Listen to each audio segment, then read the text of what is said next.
Most of our videos are about the science behind meat-heavy diets. After watching the last video, my dad said it was really good. Thanks, Dad. But more importantly, he said he didn't understand how people could afford to eat so much meat, especially if you want a decent steak. But I thought, it's not so expensive if you know how to buy it and where. In this video, you'll learn how to get delicious cuts of meat at Costco for cheap. Obviously, if you just want cheap meat, try pork and chicken. Almost everybody probably also knows that Costco famously has this fully cooked rotisserie chicken that's only $5. You can't even buy a whole chicken, cook it yourself, and come out that cheap. But chicken and other commonly known cheap meats are worth pointing out in a video. This video's about the hidden treasures, the ones you might not already know about. And stay tuned, we'll tell you how to get one of the most sought-after cuts of meat for less than 40% of most other steaks. It's hidden under a different name at Costco, so we'll tell you what to look for. It also comes as a big hunk of meat that you have to cut into steaks yourself, so we'll show you how to do that simply. And of course, it comes dead last in this video. Not to worry,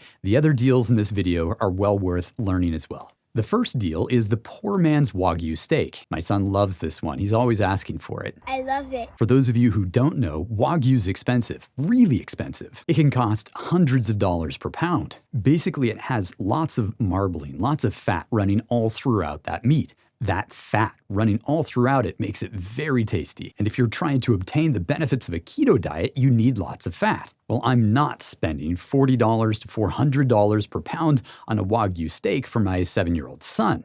I love him to death, but that's not something that seems like a good use of money. Instead, we make something called burger steak.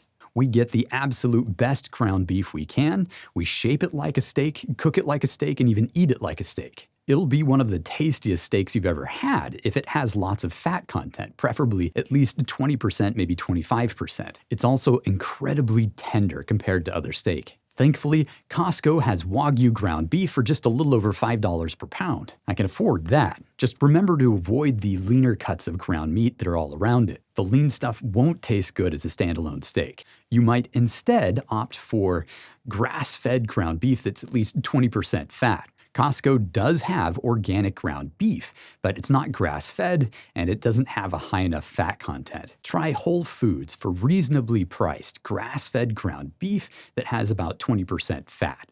In our local store, it comes in packs of 3. The next treasure is for people who want well-marbled beef, but don't want it ground up. This particular kind of meat doesn't work very well as a steak because it's pretty tough. But in my opinion, it's the absolute best for roasting. I'm talking about chuck roast.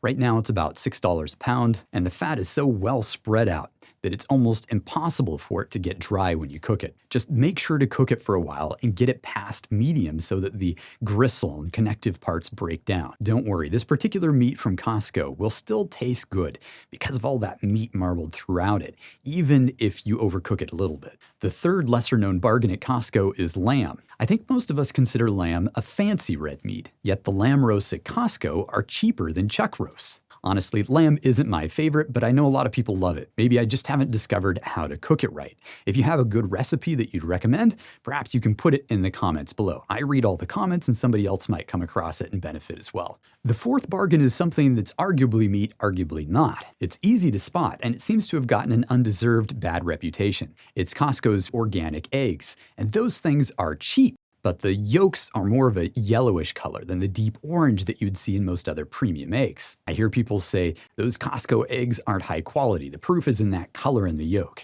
Did you know that in some European countries, they actually think a more yellowish color is better and healthier than a more deep orange color? Don't let the color of industrially raised eggs fool you. Farmers aren't dumb. They know what regions of the world favor which colors of yolks, and they give their hens pigmented foods that bring about those colors. The difference in color between Costco's eggs and other premium ones probably isn't an indication that Costco's are worse. It's just more of a sign that Costco isn't willing to pay its farmers to feed hens things that are colored, like maybe tomato paste or tomato powder. Now for what you've been waiting for, the last, best, and best hidden of Costco's gems. This is flavorful steak priced cheap. It's tender even when grilled medium rare. It has a fat cap that keeps it moist, and many professional chefs say it's their favorite cut of steak. It's also arguably the most popular steak in other meat-loving parts of the world. And you've probably never heard of it. It's called picanha. In Costco, it's packaged under a different name. Look for top sirloin cap.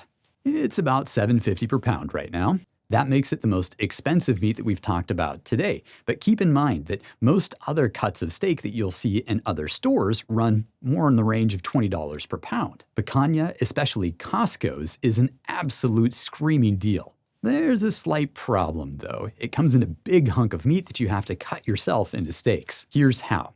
I keep it simple. I don't do any trimming, cut with the grain, and I prefer steaks that are about 1 inch thick. Then I salt them and put them on a drying rack in the refrigerator until I'm ready to grill. It's probably best to salt them at least 20 minutes before you cook them, but you can keep them in the fridge on that drying rack for up to 2 weeks in my experience.